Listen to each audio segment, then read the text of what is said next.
मनुष्य सदा भला बुरा, खरा खोटा, सत्य असत्य की बातें करता है। सत्य को अच्छा मानता है और असत्य को बुरा।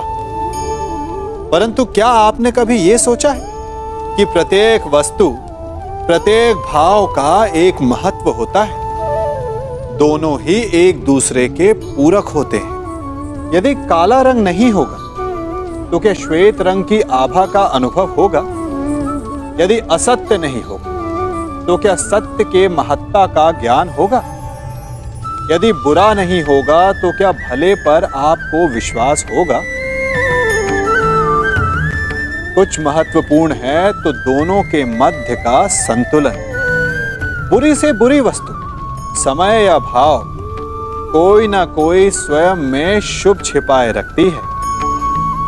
कभी काले गरजते मेघों को देखा है? उसके किनारे भी एक स्वर्णिम आभा होती है। उसी प्रकार यदि आपके जीवन में बुरा समय आए तो आपको अपने सच्चे मित्रों की पहचान हो जाती है। तो बुरे समय में निराश ना हो, उसमें भी कुछ शुभ खोजने का प्रयास करें और धीरे धीरे सब कुछ आपके जीवन में स्वतः शुभ हो जाएगा। जैसे ही हम किसी पर कोई प्रश्न करते हैं, सामने वाला तपाक से बोल उठता है, पहले अपना धर्म निभाओ, उसके बाद किसी पर सवाल उठाना।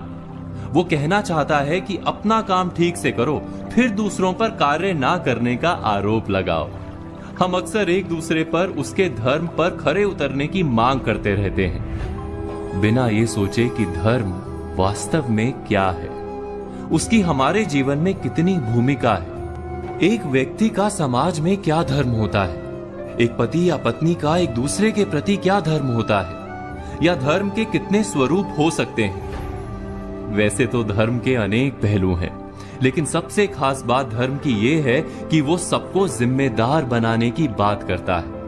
और जो भी इस संसार में है उसका अपना एक धर्म होता है। उदाहरण के लिए पेड़ का धर्म है छाया और फल देना, नदी का धर्म है जीवनदायी जल बनकर बहते रहना, बादलों का धर्म है जल बरसाना और सूर्य का धर्म है प्रकाश देना। इसी प्रकार मनुष्य का धर्म है उदार होना, सदाचारी और सद्व्यवहारी होना। मनुष्य का एकमात्र धर्म है प्राणी मात्र के प्रति उदारता का व्यवहार। इसीलिए भारत में कर्म से अधिक महत्व सदाचार को दिया गया है। सद्व्यवहार ही धर्म है, क्योंकि इस सद्व्यवहार में कर्म, धर्म, नीति, ज्ञान सब शामिल है। धर्म के अनेक रूप और प्रकार होते हैं, उसमें से एक रूप को एक कहानी के माध्यम से समझाने की कोशिश करते हैं। एक संत थे, नाम था क्षम्य मुनि। सहायता और सहनशीलता को उन्होंने अपना धर्म बना रखा था। एक दिन वो नदी से नहाकर निकले तो एक बिच्छू को पानी में बहते पाया। उनके मन में आया कि इस बिच्छू की सहायता करनी चाहिए। उन्होंने बिच्छू को पकड़कर बहती जलधारा से बाहर निकालने के लिए हाथ लगाया ही था कि बिच्छू ने अपने स्वभाव और अपने धर्म के अनुसार डंक मारा। मुनि की पकड़ ढीली पड़ गई, बिच्छू फिर से पानी में बहने लगा। मुनि ने फिर प्रयत्न किया, बिच्छू ने फिर डंक मारा। ऐसा कई बार हुआ। बिच्छू डंक मारता रहा, मुनि उसे उबारने का प्रयत्न धैर्य के साथ करते रहे। अंत में वे सफल हुए। बिच्छू को जीवन दान देकर मुनि आश्रम की ओर जाने लगे, तब तट पर उपस्थित लोगों ने प्रश्न किया कि आपने उस डंक मारने वाले बिच्छू की प्राण रक्षा के लिए इतना कष्ट क्यों सहा? मरने देना था उसे। क्षम्य मुनि बोले, यदि बिच्छू अपने डंक मारने के धर्म का त्याग नहीं कर रहा तो मैं सहायता और सहनशीलता के अपने धर्म को कैसे त्याग दूं? अपने धर्म पर चलते हुए कष्ट सहना ही तो तप और जीवन है। व्यास मुनि ने कहा है, संक्षेपात कथ्यते धर्मो जना किम विस्तरेण वा परोपकारा पुण्याय पापाय परपीड़नम। अर्थात, हे मनुष्यों, संक्षेप में हम तुम्हें धर्म का मर्म बताते हैं। परोपकार करना ही पुण्य कर्म है, धर्म है, और परपीड़ा ही पाप अर्थात अधर्म है। कभी सोचा है हमारा जीवन भी उस रेत की घड़ी की भांति है जो रेत नीचे गिर चुकी है वो हमारा अतीत है, जो अब भी ऊपर है वो हमारा आने वाला भविष्य है, और वर्तमान ये संकुचित स्थल है जहां से धीरे धीरे करके रेत गिर रही है। अर्थात हमारे पास जीने के लिए यही एक क्षण है। उसका उपयोग कैसे करना है ये हम पर निर्भर करता है। जो बीत गया उसका दुख मनाना है, या जो भविष्य में होने वाला है उसकी प्रतीक्षा में क्रोध करना है। सब कुछ करने के लिए यही एक क्षण है। प्रसन्न रहना है तो उसके लिए भी यही एक पल है। प्रतीक्षा करते रहोगे तो ये पल भी भूतकाल में बदल जाएगा।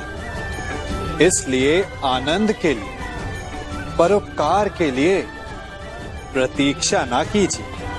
आपके पास जो पल है उनका भरपूर सदुपयोग कीजिए, क्योंकि इस घड़ी को पलटकर आप फिर से समय अवश्य गिन सकते हैं, परंतु अपना बीता हुआ समय आप वापस नहीं लौटा पाएंगे।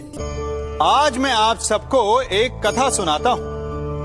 एक दिन प्रातः एक व्यापारी अपने घर से निकला। घर से निकलते ही एक बिल्ली ने उस व्यापारी का मार्ग काट दिया। व्यापारी घबरा गया। वो फिर से घर लौट गया और शुभ घड़ी की प्रतीक्षा करने लगा। और जब वो पुनः अपने घर से निकला तब वो वाहन जा चुका था जिससे राजा तक पहुंचकर उसे भेंट देनी थी। राजा को भेंट नहीं मिली।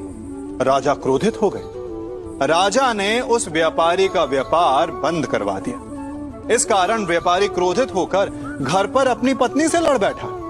पत्नी अपने बच्चों समेत मैके वापस चली गई और उस व्यापारी के जीवन में यदि कुछ रह गया था तो केवल अंधकार। और इन सब का कारण वो उस बिल्ली को मानता रहा जिसने उसका मार्ग काटा था। ऐसा ही एक दूसरा व्यापारी राजा को भेंट देने निकला और उस व्यापारी का मार्ग भी एक बिल्ली ने काट दिया। वो व्यापारी तनिक घबराया, परंतु उसने आगे बढ़ना अधिक उचित समझा। राजा तक वो समय पर पहुंचा। उसने राजा को भेंट दी। राजा प्रसन्न हुए और राजा ने व्यापारी को अपना व्यापार बढ़ाने की अनुमति दी, स्वर्ण आभूषण दी। जब व्यापारी घर पर पहुंचा तो पत्नी को आभूषण और अपने बच्चों को देने के लिए वस्त्र थे उसके पास। हर ओर प्रसन्नता थी। समझ रहे हैं ना? दोनों के साथ एक ही प्रकार की घटना हुई, परंतु दोनों की प्रतिक्रिया भिन्न थी। ऐसा ही हमारा जीवन भी है। हमारे जीवन में प्रारब्ध का अपना स्थान है, परंतु उससे कई अधिक महत्वपूर्ण हमारी प्रतिक्रिया, हमारे सोच का प्रभाव है, क्योंकि यही हमारे जीवन को आकार देते हैं। इसलिए अपनी सोच को सकारात्मक रखिए।